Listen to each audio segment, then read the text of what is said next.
তারাতারিণী মন্দিরটি পবিত্র ঋষিকুল্যা নদীর তীরে এবং একটি টিলার চূড়ায় অবস্থিত।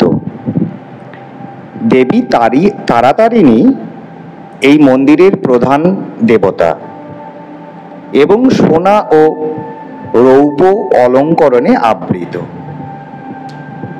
এই মন্দিরটি গঞ্জাম জেলার একটি ধর্মীয় স্থান। এটি বেরহামপুর থেকে ৩৫ কিলোমিটার এবং ছত্রপুর থেকে ২৫ কিলোমিটার দূরে অবস্থিত। মন্দিরটি পাহাড়ি সবুজ জঙ্গলে ঢাকা। মা তারাতারিণী মন্দির গঞ্জাম জেলার একটি বিখ্যাত মন্দির। গোবিন্দপুর গ্রামে পাহাড়ের চূড়ায় দেবীর যুগল আসন রয়েছে। এটি মাটি থেকে ৯৯৯ ধাপের সাথে সংযুক্ত হয়েছে।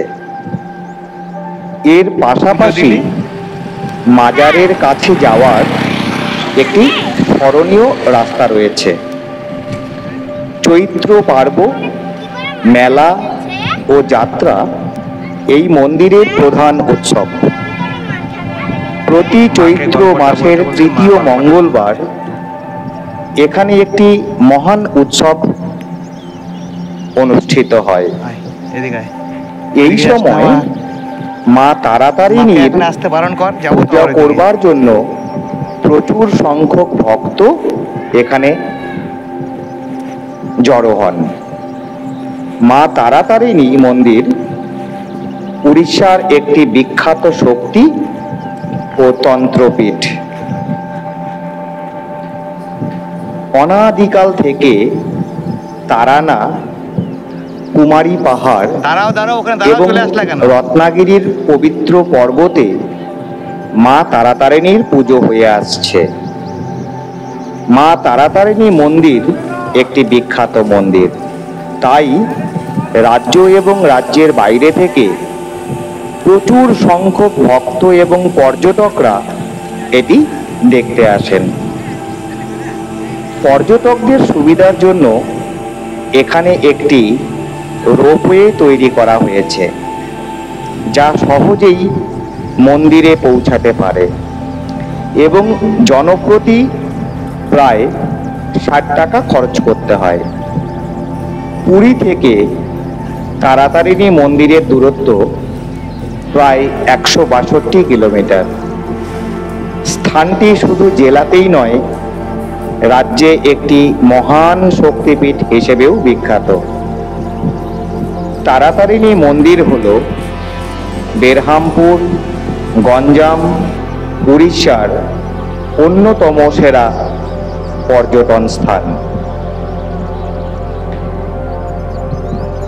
তারাতারিণী মন্দিরের সুবিধা রয়েছে, যেমন দেবী নবজাতকদের সকল অনিষ্ট থেকে রক্ষা করেন, এই ধারণা রয়েছে এই মন্দির সম্পর্কে। এই আশা নিয়েই মানুষেরা নবজাতকের চুলের প্রথম গোছা এখানে উৎসর্গ করতে আসেন। সাধারণ দিনে মন্দিরের নাপিত শিশুদের টনসারিং পরিচালনা করে।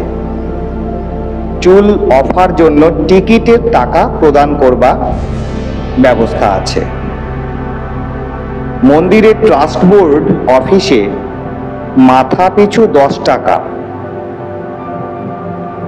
চৈত্র মেলার সময় যখন বড় আকারের চুলের নৈবেদ্য তৈরি হয়, তখন প্রায় লাইসেন্সধারী ৭৫০ জন নাপিত পাহাড়ের চূড়াই এবং উতরাইতে নিযুক্ত থাকে।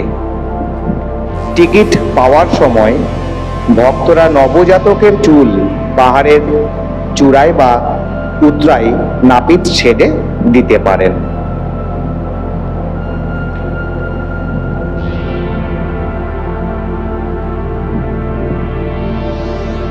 ভক্তরা ভোগের খরচের পূর্বে মন্দিরে তৈরি করা ভোগের নির্দিষ্ট পরিমাণের বাইরে মন্দির থেকে ভোগ পেতে পারেন।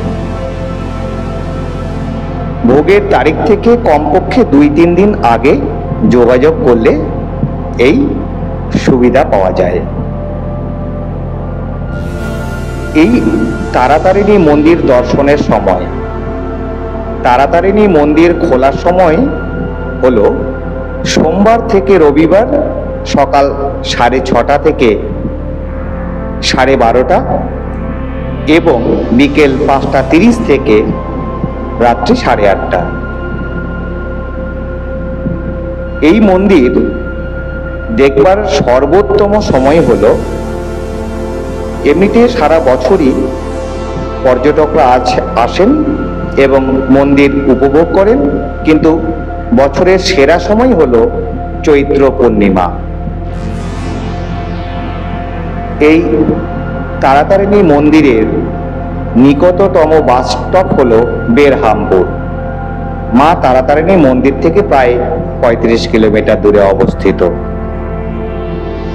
নিকটতম রেলওয়ে স্টেশন হলো এই বেরহামপুর বা ব্রহ্মপুর।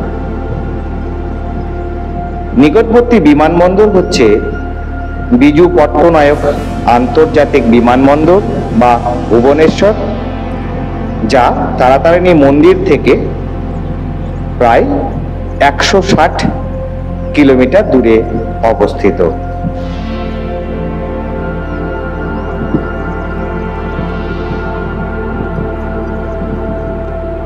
মন্দিরের স্থাপত্যটি রেখা শৈলীর এবং এর আশেপাশের এলাকা প্রচুর গাছ এবং গাছপালা সহ একটি বন্য জীবনের অভয়ারণ্য।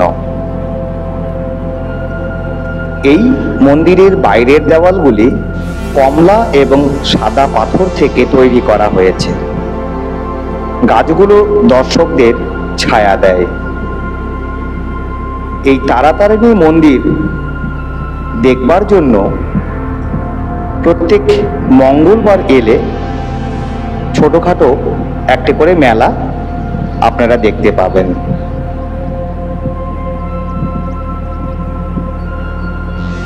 তারাতারিণী মন্দির ভারতের 4টি পবিত্র আদি শক্তিপীঠের মধ্যে একটি।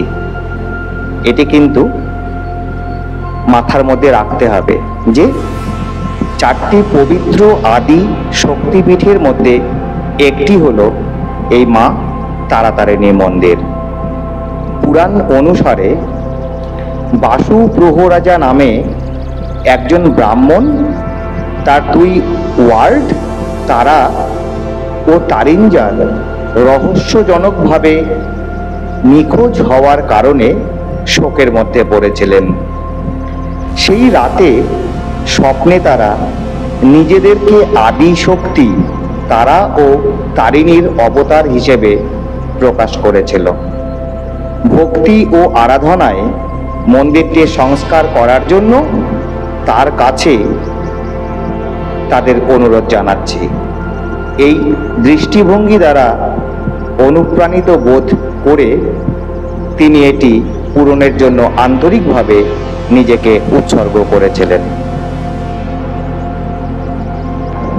এই যে প্রদীপগুলো দেখতে পাচ্ছি, যে সমস্ত পুণ্যার্থীরা এই মন্দিরে আসেন তারা এই রকম ভাবেই ঘিয়ের প্রদীপ জ্বালান। অসংখ্য প্রদীপ প্রত্যেক দিন প্রায় কয়েকশো বা 2-4 হাজার করে কিন্তু এইরকম ঘিয়ের প্রদীপ জ্বালানো হয়। সঙ্গে ধূপকাঠি, ধূপধুনো এইগুলোকেও জ্বালানো যেতে পারে। প্রত্যেকে নিজের মনস্কামনা জানিয়ে শ্রদ্ধা ভক্তি সহকারে এই প্রদীপ জ্বালিয়ে রেখে নিজের মনস্কামনার কথা সেখানটায় বলে।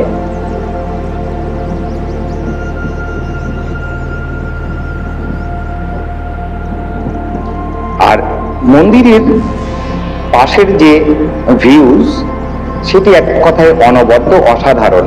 কারণ এটি সমতল থেকে বেশ খানিকটা উপরে অবস্থিত। উপর থেকে নিচের যে এরিয়াল ভিউটা পাওয়া যায় তা অসামান্য, অসাধারণ এবং অত্যন্ত সুন্দর। নিচ দিক দিয়ে ঋষিকুল্যা নদী বয়ে গেছে। ঋষিকুল্যা নদীর উপরে সুন্দর একটি ব্রিজ লক্ষ্য করা যায়। আর পাশ দিক দিয়ে যে রাস্তাগুলো গেছে সেই রাস্তাগুলোকে সুন্দরভাবে লক্ষ্য করা যাচ্ছে। প্রচুর গাছ, ছোটখাটো বাড়ি ঘর, আর চারিদিকে দূর, অনেক দূরে বিস্তৃত ছোট ছোট সব টিলার মতো পাহাড়গুলো দাঁড়িয়ে আছে। সমস্ত কিছু মিলেমিশে এই জায়গাটিকে কিন্তু অত্যন্ত একটা সুন্দর জায়গায় পরিণত করেছে। আর এই যে রোপওয়েটি দেখছি, সে রোপওয়ে কিন্তু নিরন্তর ওঠানামা করছে।